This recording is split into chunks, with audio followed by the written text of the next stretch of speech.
So would you please give a warm welcome to Krista Fee.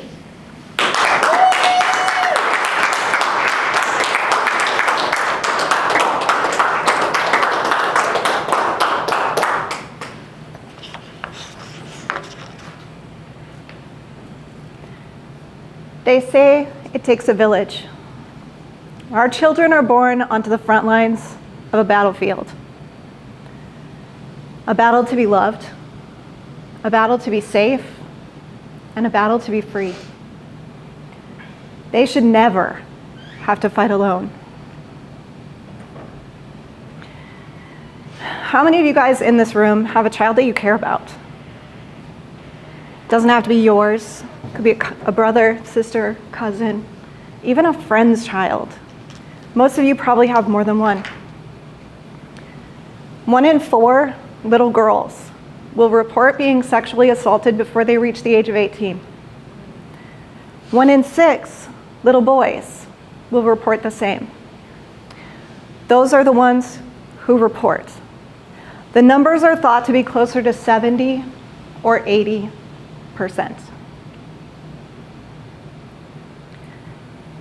I was one of those statistics. I was a throwaway daughter of a victim of human trafficking.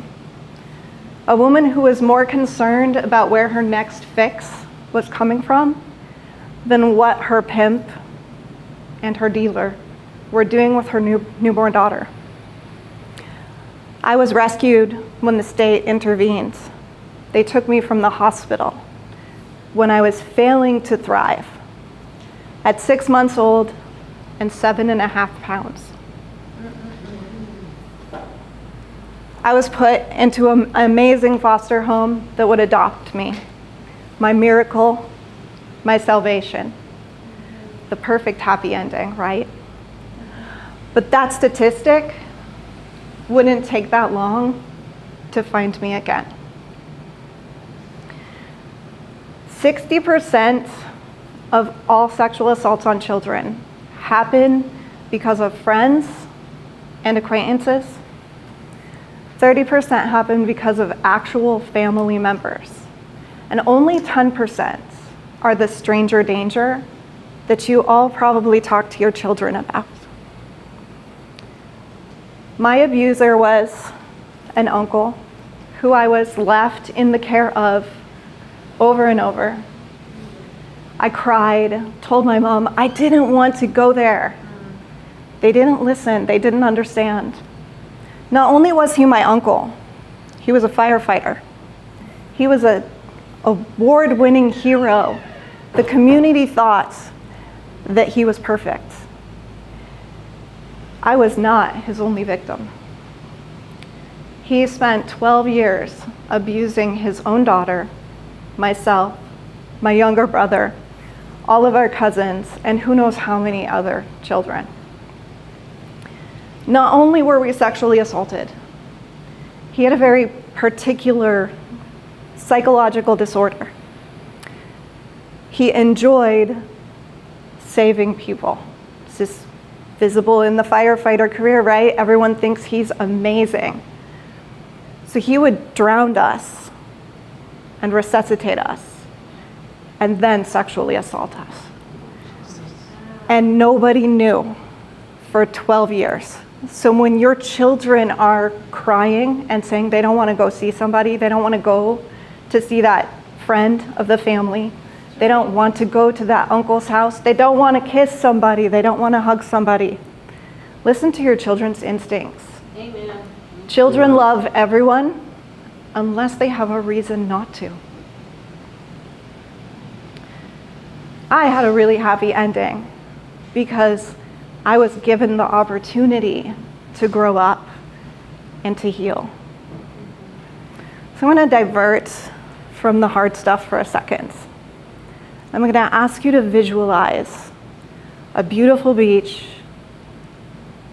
and a vast ocean and that calm space.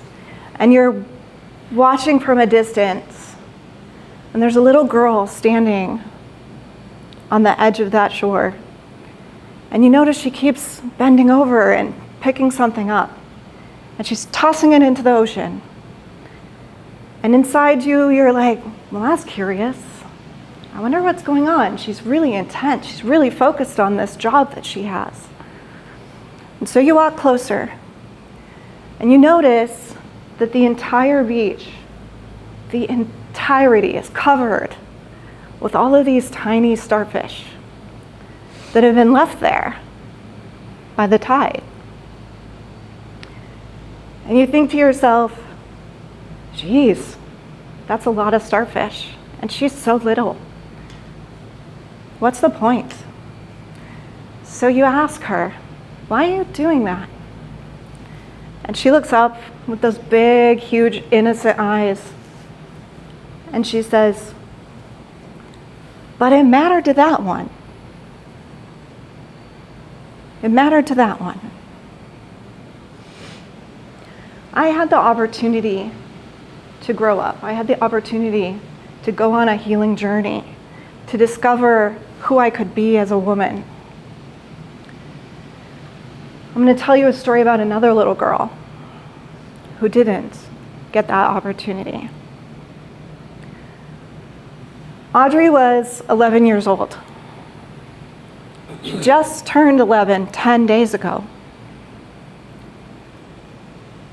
We got a phone call because she didn't get to school. Nobody knew where she was.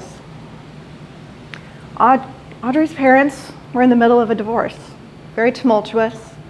Custody hadn't been determined yet. She was staying at her father's house, and her father had allowed a friend to move onto the property. A guy who was going through some hard times, had a criminal record, but you just want to help somebody out, right? We looked for Audrey for 5 days before the police found her body. I'm going to give you 5 things that you can do, whether you have a child or not, to make sure that your children do not end up one of these statistics. Had Audrey's parents known these 5 things, had they practiced these 5 things, Audrey would still be here with us today. So I'm going to give you an acronym, really simple to remember. We're going to use S.A.F.E. Keep our kids safe, right? Kids safe. The first part of this is surveillance, security, situational awareness. And I love that you guys are taking notes and keep doing that, but I did give you guys the worksheet as well so that you can take it home with you. When I say security, I mean go deep. Everybody's home should have a security system that monitors windows and doors. Audrey's murder was discovered because of a neighbor's Ring door camera. They were smart enough to have the camera facing the street so that it would actually cover any drive-by cars. That was how they discovered who had her and what had happened to her.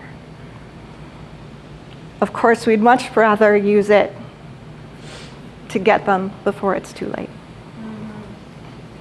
The A is awareness. Know who your kids are spending time with and who has access to them. And this goes far beyond just their friends and their friends' parents. Do that. But consider their doctors. Consider the pastors at the church. Consider their coaches, their teachers. People who abuse children love to be in professions that give them access to children. Feelings, F. Almost every single case that we have worked on, somebody will say, I felt like something was wrong. Something wasn't right with that person. I was uncomfortable leaving my child in their care. But you did it anyway. Follow those feelings. They are there for a reason. Educate. Do not be afraid to talk to your children about the dangers that exist in the world. You are not there to be their friend. You are there to keep them alive. Learn about all of the risks. Learn about the registries in your community. Learn about the nonprofits in your community. Learn about self-defense, safety, and situational awareness, which is probably the most important skill any child can ever have. Teach them to know when someone is watching them, when someone is looking at them in a way that isn't appropriate. And get involved in some way with spreading the word about this problem. I cannot tell you how many people I talk to about human trafficking and they say, that doesn't really happen. That doesn't really happen. There are over 30 million people currently trafficked in the world right now. Over 350,000, and it's thought to be 500,000 plus children in the United States right now are unaccounted for. Unaccounted for. 30,000 are on the missing and endangered children's list. Don't know where they are. But it doesn't happen, right? It doesn't happen. That does. So speak up.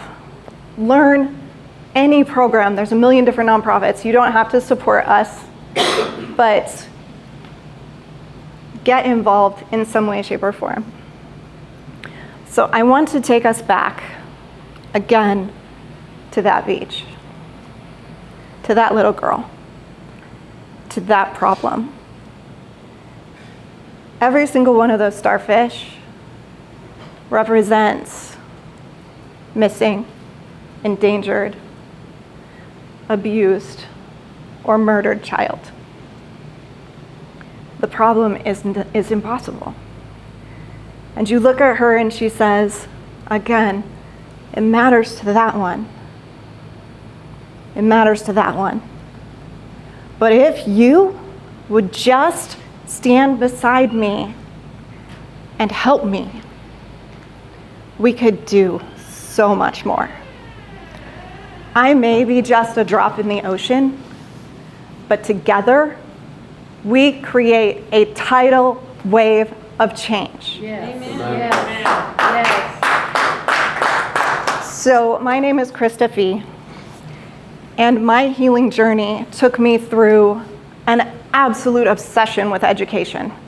I had to find out everything there was to know about human behavior, about predators, about trafficking. I have 5 different degrees. I work alongside police, federal officers, military, and I go into the darkest places and I hunt predators. I know I seem very passive and very small, but when I'm out in the field, I tell you what, I'm one of the strongest leader warriors that you will ever meet.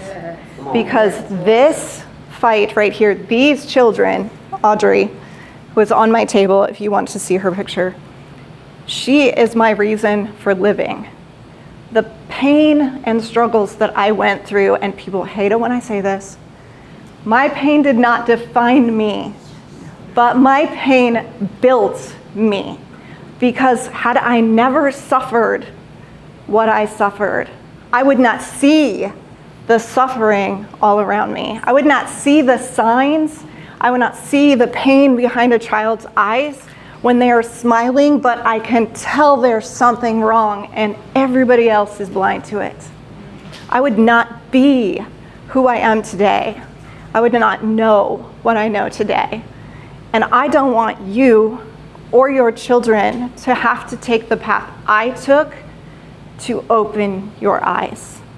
So I am here to speak, and I hate speaking because I am one of the most shy people in the normal world. But I am here to speak because let my pain be your purpose. Let my pain be your passion. And let my pain drive you to get off your butt and actually take action on this problem. Because if we do not all take action on this problem, it is not going to go away. And you can't close your eyes and pretend now that it doesn't exist. So if you want to know more about Battle to Be, if you want to know more about what I do, you can talk to me anytime. You can purchase one of our items at the table. Everything is by donation only. Everything that I do is always by donation. We brought many wonderful gifts for you. The starfish is my signature. I have these made for me, free trade, by a little girl in the Philippines, and I love them. We will always have these, so if you want to wear the starfish that I wear, because a number of you have already asked me about it, these are made by children who are trying to buy out their own dowries so that they do not have to marry someone they do not want to marry. So layers of love, layers of impact. And everyone will ask you about this wherever you go. So again, my name is Krista Fee. Stand with me, join the fights, and I love you all.